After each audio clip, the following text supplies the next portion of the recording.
All right, everyone. So the first SmackDown that was 3 hours and quite some time is officially over. This is the January 3rd edition of Friday Night SmackDown, and boy, was it a good one. So we're going to go through. You could fast forward in this video to get to your favorite part, but we're going to be going through some of the big events in this and giving our reaction to it. So we're going to start with Kevin Owens attacking Cody Rhodes from behind. So this rivalry between Kevin Owens and Cody Rhodes is heating up in a huge way. I love this thing.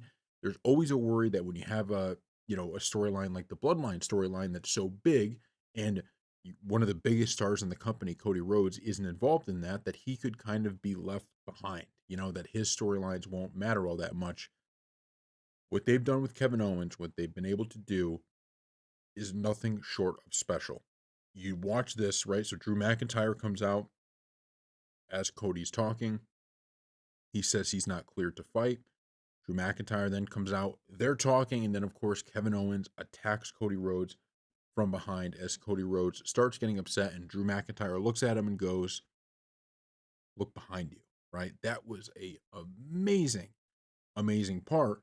And the beauty of this is not only just the fact that the fans are loving it and you could feel the hatred between Cody Rhodes and Kevin Owens, but it's also the deal. Okay, and this is a big deal. It's also the fact that Cody Rhodes, his character is getting a boost from this because Cody Rhodes, he's the notorious good guy, right? He is just your everyday baby face, doesn't do anything wrong. Everything he does is good. And it's not that there's anything wrong with that. WWE always needs to have a character like that. Some of the greatest ever were like that. But it's awesome to see a real side of Cody where he just hates Kevin Owens right now. He despises this guy. So I love this segment. It sets up a little bit now of Cody being able to go after Drew McIntyre as well at some point, but it just continues to raise the stakes on this rivalry. For the next story, we have a promo by Paul Heyman, and then Solo Sequoia comes out and he ends up interrupting it. But a lot of interesting things were said. So, the biggest part, just to cut to the best part so we could talk about it, is that Solo says that he needs somebody to hold the Ulafala. And he says during the match, and he says, I need someone to hold the Ulafala, and I need it to be somebody who respects my family and isn't going to do anything, destroy it or hurt it or anything like that. And so he's saying that it's Paul Heyman who's going to be the one on Monday to hold it. Now, as he's saying that, he makes another very important point. That is, he says, the winner of this is going to be the tribal chief. So if Roman Reigns wins, Solo is going to acknowledge him. But if Solo wins, then he says Roman will acknowledge me and you will be my wise man forever. Now, why this is a big deal is because it signals that this is the end of the storyline, at least from what we can see, between Solo and between Roman. That's, in my view, what this is signaling, right? It's signaling an end to that feud as it is, but we know the Bloodline feud isn't going anywhere. So what is going to come next? And what we've been speculating for some time, and we have no inside source on this, just speculation, is that The Rock is going to be the one to carry the mantle of the antagonist to Roman Reigns, right? It makes a lot of sense. And if you figure, okay, Cody versus John Cena at WrestleMania, just maybe they're figuring Roman and Rock.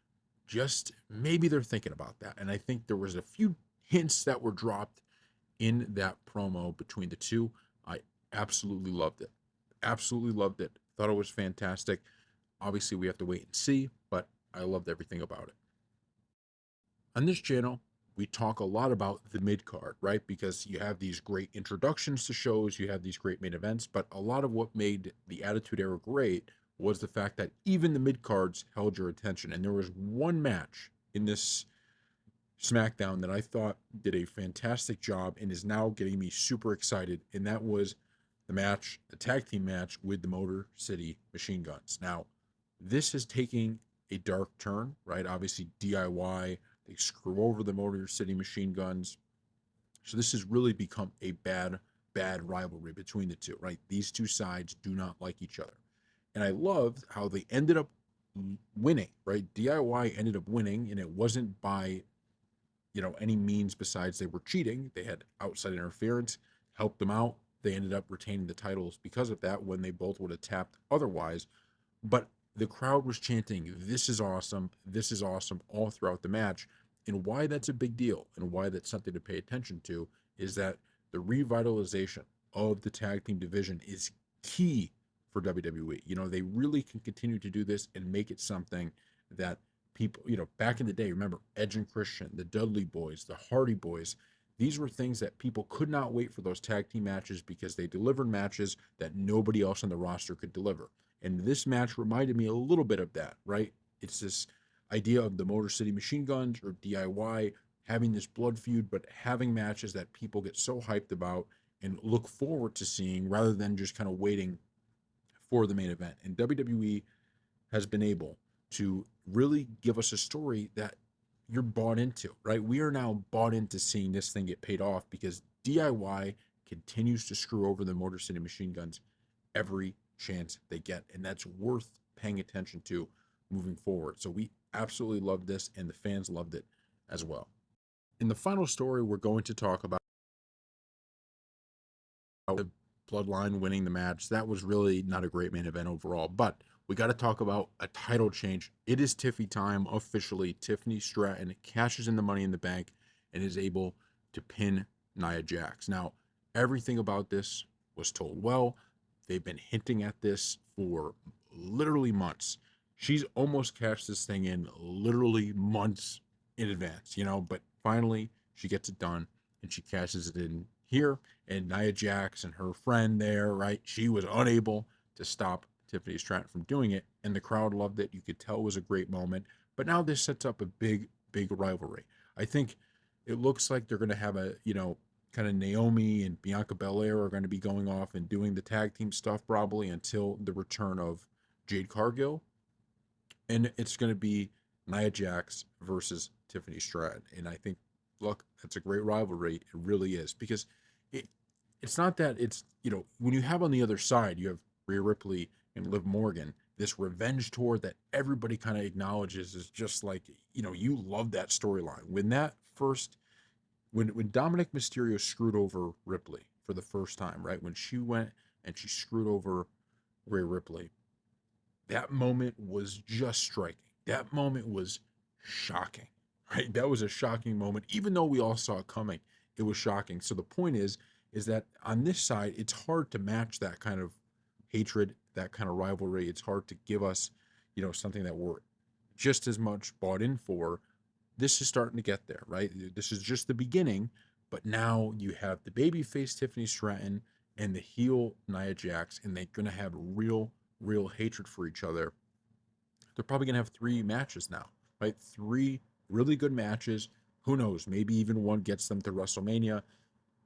Great storytelling by WWE. So overall, this was a fantastic SmackDown. I thought it was a perfect way to bring in the 3-hour format because they did keep everybody, engaged throughout. There were many good matches on this. There was good promos. There was more that we didn't even get to in this reaction, but these were the top 4 things. So thank you all for watching, and let us know if you like this new format.